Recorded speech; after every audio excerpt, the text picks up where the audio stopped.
विज्ञान का पाठ है कार्बन और उनके यौगिक। कार्बन और उनके यौगिक के बारे में पाठ है पूरा।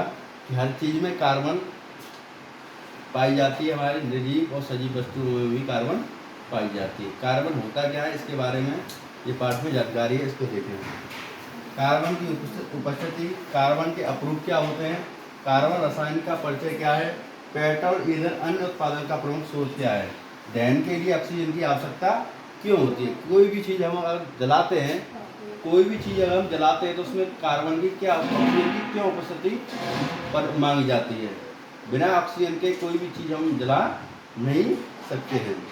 ये है, आपने देखा होगा कोई भी अगर गांव में कोई स्कूटर या बाइक स्टार्ट नहीं होती है तो कभी कभी देखा होगा प्लग निकाल के वो उस प्लग को साफ करने के लिए एक रूमाल उठाते हैं, उस पर क्या लिखते हैं, काला काला सा कार्बन लगा होता है, उसको क्या कहते हैं, कार्बन लग गया है। उसको साफ करते ही वो मोटरसाइकिल स्टार्ट हो जाती है। क्या हो जाती है, स्टार्ट हो जाती है। तो वो क्या होता है, कार्बन। क्या होता है वो, कार्बन। यही लिखा हुआ है इसमें। फिर दूसरी बात, आपने देखा है इन सभी यौगिकों में कार्बन की उपस्थिति होती है प्राकृतिक गैस में, एलपीजी में, पेट्रोल में, मिट्टी के तेल में, पैराफिन मोम में, कोलतार में। कार्बन हाइड्रोजन यौगिक के रूप में होता है जिन्हें हाइड्रोकार्बन कहते हैं। भोजन में उपस्थित प्रमुख, भोजन में भी हमारे जब भोजन खाते हैं उसमें भी क्या होता है, कार्बन होता है। जैसे कार्बोहाइड्रेट कहते हैं, जिसमें भोजन में जो कार्बन खाते हैं उसको कहते हैं क्या कहते हैं, हाइड्रोकार्बन। और भोजन में उपस्थित प्रमुख घटक कार्बोहाइड्रेट, वसा, प्रोटीन, विटामिन आदि कार्बन के महत्वपूर्ण यौगिक हैं जिनके शरीर को कार्य करने के लिए ऊर्जा प्राप्त होती है। ये शरीर की पेशियां, रक्त, ऊतक, हड्डियों के निर्माण में सहायता होती है और शरीर की कोशिकाओं में कार्बन किसी न किसी रूप में अवश्य उपस्थित होता है। सजीव संसार की संरचना में कार्बन केंद्रीय तत्व के रूप में भूमिका होती है। मुक्त रूप में कार्बन की उपस्थिति को अपरूप कहते हैं। मुक्त रूप में जो कार्बन की उपस्थिति को क्या कहते हैं, अपरूप कहते हैं। जैसा कि हमने पढ़ा कि कार्बन यौगिक के रूप में हमने प्राप्त होता है कार्बन, साथ ही कार्बन कोयला, कालिक, ग्रेफाइट, हीरा आदि विभिन्न रूपों में मुक्त अवस्था में प्राप्त होता है। ये सभी पदार्थ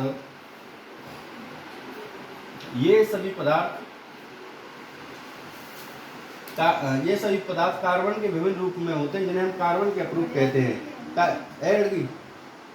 कार्बन के इन विभिन्न रूपों को सभी रासायनिक गुण को एक समान होते हैं परंतु भौतिक गुण भिन्न भिन्न होते हैं। रासायनिक गुण कैसे होते हैं, एक समान होते हैं, लेकिन भौतिक गुण कैसे होते हैं, भिन्न भिन्न होते हैं। कार्बन के विभिन्न अपरूपों के भौतिक गुणों में भिन्नता दिखाई देती है। हीरा चमकदार व कठोर होता है। हीरा कैसा होता है, चमकदार व कठोर होता है। जबकि कोयला, कागज, ग्रेफाइट काले रंग के होते हैं। इनके गुणों में भिन्नता कार्बन परमाणु की अवस्था में भिन्नता के कारण होती है। जैसे हमें कोयला कैसा होता है, काला होता है, कागज, ग्रेफाइट काले रंग के होते हैं। इनके गुणों में भिन्नता कार्बन परमाणुओं की अवस्था, जो कार्बन के परमाणु मिलते हैं उनकी अवस्थाओं के कारण इनके गुणों में भी क्या होती है, भिन्नता पाई जाती है। तो परमाणु की व्यवस्था के आधार पर कार्बन के विभिन्न दो अपरूप माने जाते हैं। दो वर्गों में बांटा गया है, एक है क्रिस्टलीय तथा अक्रिस्टलीय। क्रिस्टलीय और अक्रिस्टलीय कितने पाया जाता है, दो में, क्रिस्टलीय और अक्रिस्टलीय। क्रिस्टलीय तथा अक्रिस्टलीय रूप में कार्बन परमाणु विभिन्न क्रम में व्यवस्थित रहते हैं, जबकि अक्रिस्टलीय रूप में कार्बन परमाणु निश्चित क्रम में व्यवस्थित नहीं रहते हैं। अक्रिस्टलीय रूप में कार्बन के परमाणु क्रमांक कैसे रहते हैं, परमाणु निश्चित क्रम में व्यवस्थित नहीं रहते हैं, और अक्रिस्टलीय में निश्चित क्रम में व्यवस्थित रहते हैं और क्रिस्टलीय में व्यवस्थित नहीं रहते हैं। कार्बन के क्रिस्टलीय रूप के इस प्रकार हैं, जैसे तुम्हें दिखा दूं, मैं जूम करके दिखा दूं थोड़ा सा, इसमें दिख नहीं रहा है, क्रिस्टलीय और क्रिस्टलीय, ठीक है। अक्रिस्टलीय में आपका आता है, क्रिस्टलीय में आएगा ग्रेफाइट, हीरा और फ्लोरीन, क्रिस्टली में क्या आएंगे? ग्रेफाइट, हीरा और क्लोरीन। और अक्रिस्टली में आता है चारकोल, काजल, कोक और कार्बन गैसें। ठीक है, ये आती हैं आपकी। देखिए ये रहा, कार्बन में अक्रिस्टलीय रूप है। कार्बन के अक्रिस्टलीय रूप में कार्बन परमाणु में कोई निश्चित अवस्था नहीं होती है, अर्थात इनकी क्रिस्टलीय संरचना नहीं होती। जैसे कोयला, लकड़ी का कोयला, कागज आदि कार्बन के अक्रिस्टलीय रूप हैं। कोयले तथा लकड़ी के कोयले, जंतु और सुगर चारकोल, कौन सा? सुगर चारकोल में प्राय कुछ अशुद्धियां उपस्थित रहती हैं। आइए इन अक्रिस्टलीय रूपों को विस्तृत में चर्चा करते हैं। अक्रिस्टलीय होते क्या है? लकड़ी का कोयला है, लकड़ी का कोयला। हमने देखा होगा बचपन में, लकड़ी के कोयले से क्या करते थे लोग? लकड़ी का कोयला निकाल के क्या करते हैं? प्रेस करते थे। पहले क्या करते थे? प्रेस, स्पिन करते थे, वो भी रहता था। इसको कहते हैं कास्ट चारकोल। क्या कहते हैं? कास्ट चारकोल लकड़ी को ऑक्सीजन की कम उपस्थिति में दहन कर प्राप्त किया जाता है। कैसे प्राप्त किया जाता है? कोयला देखो, लकड़ी को ऑक्सीजन की कम उपस्थिति में, किसकी उपस्थिति कम होती है इसमें? ऑक्सीजन की कम उपस्थिति में प्राप्त किया जाता है। इस प्रक्रम को भंजक आसवन कहते हैं। बहुत इंपोर्टेंट है ये देखना। कोई पूछे भंजक आसवन किसे कहते हैं, तो क्या कहोगे? भंजक आसवन। क्या कहोगे? भंजक आसवन। कैसे भंजक आसवन प्रक्रिया क्या होती है कि लकड़ी को कम ऑक्सीजन की उपस्थिति में, लकड़ी को कम ऑक्सीजन की उपस्थिति में अगर दहन किया जाए, उससे जो प्राप्त कोयला होता है, उससे जो प्राप्त कोयला होता है, प्राप्त किया कोयला होता है, उसको भंजक, उस प्रक्रिया कहते हैं भंजक आसवन कहते हैं। यह काले रंग का पदार्थ है, यह जल से हल्का होता है। कैसा होता है? ऐसे लकड़ी को तुम देखो, लकड़ी को अगर तुम पानी में डालो क्या होगा? डूब जाती है। लकड़ी से क्या बनेगा? कोयला। क्या बनना है? कोयला। कोयला। अगर इस कोयले को हम पानी में डालते हैं, कोयले को पानी में डालते हैं तो क्या क्या करता है? वो तैरता रहता है, ऊपर डूबता नहीं है। कोयला पानी में कभी डूबता नहीं है। यह कैसे रंग का होता है? काला। इसका प्रयोग ईंधन के रूप में तथा जल के शोधन में किया जाता है। दूसरा आता है जंतु चारकोल। यह जंतुओं की हड्डियों के भंजक आसवन से बनता है। जो जंतुओं की हड्डियां होती हैं, हड्डियों के भंजक आसवन से बनता है। जंतु चारकोल में कैल्शियम फास्फेट, कैसा? कौन सा? कैल्शियम फास्फेट के साथ कार्बन 12% होता है। जंतु चारकोल में जंतुओं की हड्डियों से बनता है, जिसमें कैल्शियम फास्फेट होता है और क्या होता है? कार्बन लगभग 12% पाया जाता है। इसका प्रयोग कहाँ किया जाता है? चीनी उद्योग में। किसमें? चीनी उद्योग में। गन्ने के रस को रंगहीन करने में, फास्फोरस के यौगिक बनाने में किया जाता है। देखो चीनी उद्योग में क्या यूज होता है? जंतु का चारकोल, हड्डियों का। चीनी जब व्हाइट होती है ना, चीनी के कलर को कैसे साफ किया जाता है? जंतु चारकोल से। जंतु चारकोल से। अब आता है सुगर चारकोल। कह रहा मैं क्या होता है? सुगर चारकोल कार्बन के अक्रिस्टलीय रूप है। इसे चीनी का फॉर्मूला देख लो, C12H22O11। सांद्र गंधक के अम्ल की क्रिया द्वारा बनाया जाता है। गन्नक का अम्ल चीनी से जल को अवशोषित कर लेता है तथा कार्बन शेष रह जाता है। कैसे करते हैं? देखो जल का पहले H221, ये H2SO4, इसका रिएक्शन ये हो रहा है। ठीक है, नई स्लाइड पर आती है। ये क्या हो रहा है?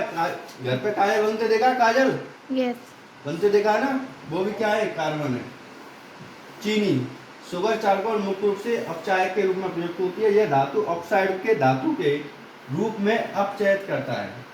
लैंप ब्लैक, ये लैंप ब्लैक होती है। इस प्रक्रिया को क्या करते हैं? लैंप ब्लैक, काजल बनाना।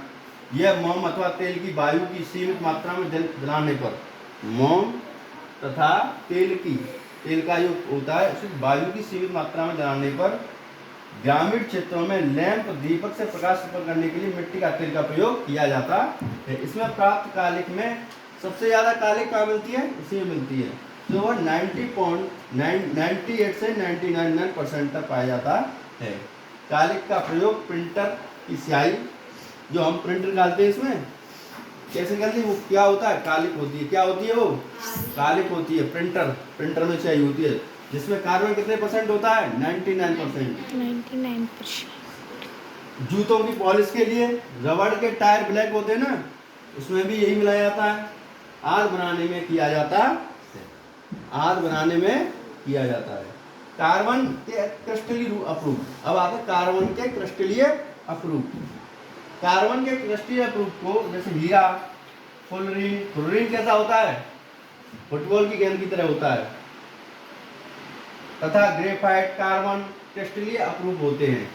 इनमें कार्बन परमाणु एक निश्चित अवस्था के अंतर्गत, कैसी अवस्था? निश्चित। कैसी?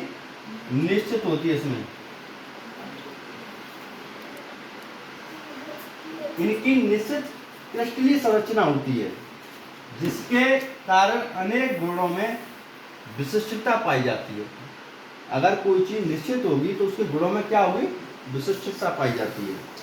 ठीक है, आइए इनकी संरचना को अध्ययन करते हैं। ग्रेफाइट कैसा? ग्रेफाइट शब्द जो ग्रीक भाषा के ग्रेफोस से बना हुआ है, जिसका अर्थ है लिखना। क्या? लिखना। हम जो पेंसिल यूज करते हैं, कच्ची पेंसिल यूज करते हैं, उसमें अंदर क्या होता है? ग्रेफाइट। वो कैसा? कार्बन का रूप है। कैसा रूप है? कार्बन। और कार्बन कैसा? क्रिस्टलीय रूप। कैसा? क्रिस्टलीय। अंदर पतली छड़ लेड, जिसको लीड या लेड कहते हैं, जिसके लिखा जाता है, ग्रेफाइट से बनी होती है। ग्रेफाइट में कार्बन के परमाणु इस प्रकार व्यवस्थित होते हैं, उनकी अनेक समतलीय परतें होती हैं। कैसी परतें होती हैं? एक के ऊपर एक के ऊपर एक के ऊपर समतलीय परतें होती हैं। प्रत्येक परत में 6 कार्बन, कितने? 6 कार्बन परमाणु। प्रत्येक परत में कितने कार्बन परमाणु? 6 षटकोणीय छल्ले के रूप में व्यवस्थित रहते हैं। छल्ले का प्रत्येक कार्बन परमाणु 3 अन्य कार्बन परमाणु से जुड़ा होता है। देखिए कितनी परतें होती हैं कार्बन? 6। तो 6 परतों में से एक परत में भी कितने? फिर 3। कितने? 3 होते हैं। 3 कार्बन परमाणु से जुड़ा होता है। ग्रेफाइट क्रिस्टली में कार्बन परमाणु की षटकोशीय रिंगों से बनी अनेक परतें होती हैं। परतों के मध्य क्षीण बलों के कारण ग्रेफाइट नरम और स्नेहक होता है। ग्रेफाइट कैसा होता है? नरम और स्नेहक। ग्रेफाइट स्लेटी रंग का मुलायम एक चिकना पदार्थ है। ग्रेफाइट कैसा होता है? स्लेटी कलर का मुलायम और चिकना पदार्थ है। इसका गलनांक 3700 सेंटीग्रेड। ठीक है, अब देखो, देखिए ये है ग्रेफाइट की परत की संरचना। सेल्सियस होता है। विद्युत का सुचालक। विद्युत इसमें क्या होता है? ये विद्युत प्रवाहित हो जाती है, इसमें करंट आ जाता है। सुचालक। इसका प्रयोग विद्युत इलेक्ट्रॉन बनाने में किया जाता है। कार्बन के अन्य अपरूपों की तरह भी ऑक्सीजन के साथ अभिक्रिया पर कार्बन की डाइऑक्साइड की गैस बनाता है। अब देखो इतना करागे, आगे ने क्वेश्चन है, उसके बाद क्वेश्चन बताना मुझे। पहला क्वेश्चन है, निम्नलिखित पदार्थों में जिसमें कार्बन नहीं पाया जाता है, किसमें नहीं पाया जाता है? नमक में। किसमें नहीं पाया जाता है? नमक में। किसमें पाया जाता है? देखो कोयले में कार्बन है, चीनी में जंतुकोल, और रोटी में भी कार्बन होता है, क्योंकि भोजन में बताया जाता है कार्बोहाइड्रेट। प्रकृति में कार्बन पाया जाता है। प्रकृति में कैसा कार्बन पाया जाता है? मुक्त और यौगिक, दोनों अवस्थाओं में पाया जाता है। अब देखो कुकिंग गैस एलपीजी में किस मात्रा में अधिक होता है? एलपीजी में किसकी मात्रा अधिक होती है? ब्यूटेन। किसकी मात्रा? ब्यूटेन की मात्रा अधिक होती है। कार्बन क्रिस्टलीय रूप है। कार्बन कैसा रूप है? कार्बन का क्रिस्टलीय रूप कौन सा है? जंतु चारकोल? नहीं, ये क्रिस्टलीय है। कोयला? ये क्रिस्टलीय है। लकड़ी का चारकोल? ये क्रिस्टलीय कौन सा है? ग्रेफाइट। क्योंकि इसमें संतुलित क्या मिलते हैं? कार्बन मिलते हैं। संतुलन कार्बन मिलते हैं। रिक्त स्थानों की पूर्ति कीजिए। सभी सजीव कुछ निजी उपस्थित होते हैं। कैसे? कार्बन। सरलतम हाइड्रोकार्बन है मीथेन। कैसा? मीथेन। सबसे कठोर पदार्थ? हीरा। हीरा क्रिस्टलीय है क्या क्रिस्टलीय है? क्रिस्टलीय। ठीक है, यहाँ तक आ गया।